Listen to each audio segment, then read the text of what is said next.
It's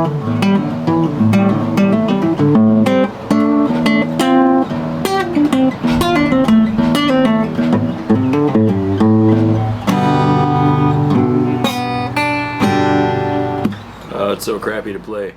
And it sure was. Hi guys, Richard here. You know me. It's been a while since we've done this narration format, and I kind of miss it, so I thought I'd fire up the studio tonight and do it for this video. So here's the Epiphone DR-100. Nowhere on it does it say 100, but I'm pretty sure it's a DR-100 due to the DR on the top. See how just nasty that fretboard is. You'll see a lot more of that here later. And just general growtiness all over the entire thing. You can see just years of neglect on this poor guy. I always like the little E on the pick guard too, kind of classy. Of course, mother of pearl would be nicer. See all the dust, the Gooodwill grossness. Somebody's beer spilled on it. It's probably redneck blood all over it. Just general crap everywhere, right? So the back of the neck has a few dents. Not much we can do about those. It has used stamped into the headstock. I was like, wow, because that wasn't pictured, but there it is. Here's the back of the guitar. I don't know what that is. And some plant DNA maybe. Lots of fun scratches, and a lot of this stuff will actually come off when I clean and scrub it.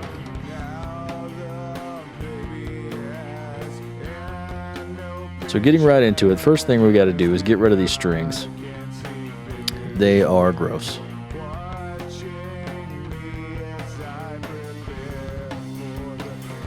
And sometimes you can just pop them out from the inside like that, like I did with this one. Of course, we're missing the ball end of that broken string. It's somewhere in the guitar.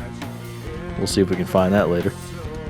There was some strange little bits of wood that looked like they were glued somehow onto the front of the bridge. So I shaved those off.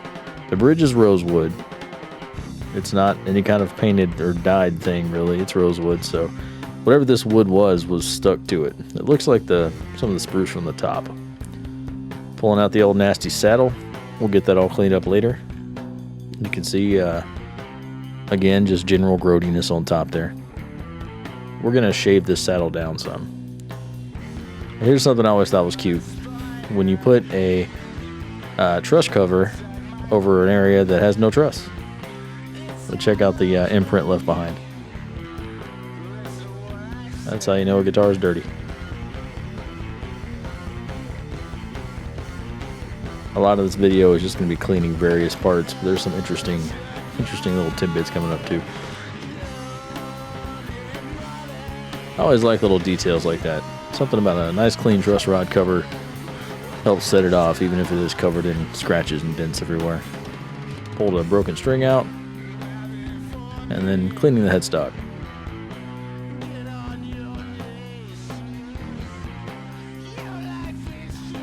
I don't look at scratches and chips as the end of a guitar's career either. To me, it's more of a character. It adds character over time. So I had to use a razor blade held horizontally and very carefully moved back and forth to scrape this gunk off the fretboard. I can't describe to you how bad this stuff was. Here's a sped up shot so that you can see just how much of it is on there. Yeah, it's a lot of DNA. Just look at it. Or don't. Turn away if you're scared. I totally understand.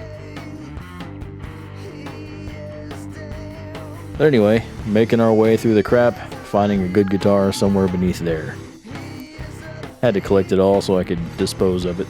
I don't really want that floating around my house.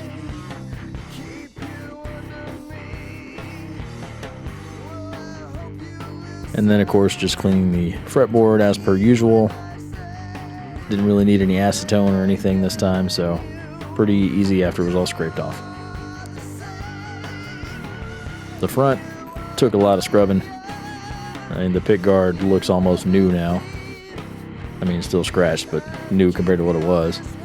Getting all the redneck blood off the back, including whatever that yellow paint was. I went back and scrubbed that till it came off. and of course the sides and bottom of the guitar as well. When you're buying and selling, cleaning a guitar can make a huge difference, believe it or not.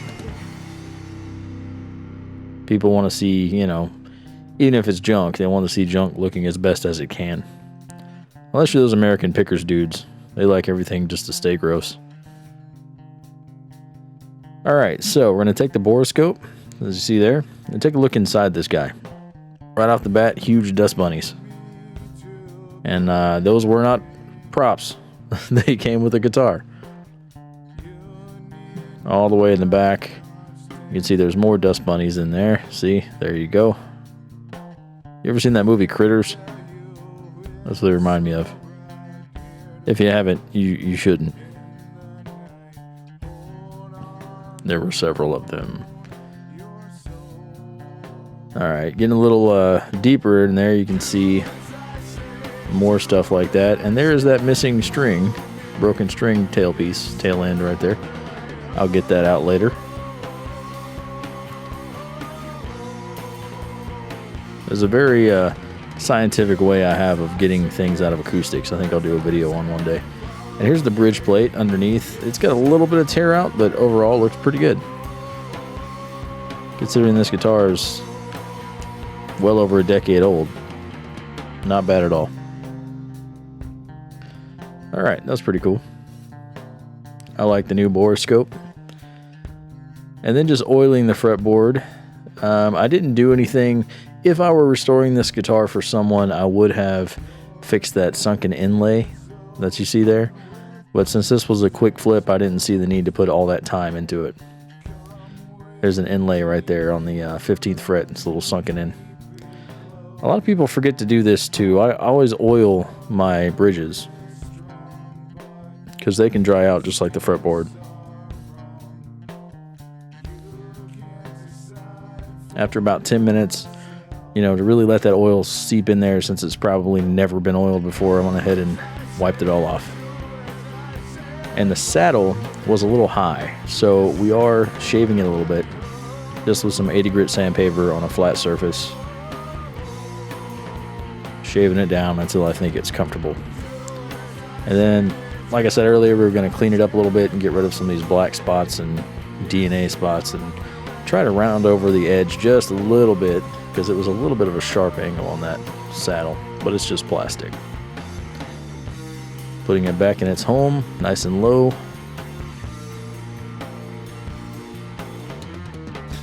And these Ernie Ball Earthwoods, Guitar Center had a sale where there were 3 packs for $10, so I picked up several packages. I think I got 12 packages of these from that particular sale. And that is basically it, guys. Just going to clean it up, finish cleaning it up, and putting the strings on, and turn it over to Live Action Me. Alright guys, so our Epiphone DR-100 vintage guitar came out really well.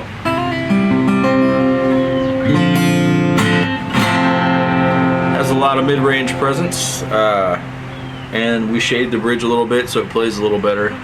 New strings are fantastic. The fretboard is no longer gross at all. It's nicely oiled. This thing is ready for a new home. So we're going to put an ad up on Craigslist, which you'll be seeing right now. Yep, that ad. And then we'll put a Facebook ad up as well, and hopefully sell this guy. I decided I'm just going to ask for 70 bucks on it. That would give me a little over 20 into what I put into it. And you'll have to forgive me, I'm just using the camera mic because I don't have much time. I'm actually probably going to be like 5 minutes late for work because I did this video. But anyway, this has been guitar number 1 of this week's work, and I will say all these videos may not come out in the same week, but I'm trying to do them all in 1 week, and then I'll edit them as fast as I can. But yeah, this is a great little guitar.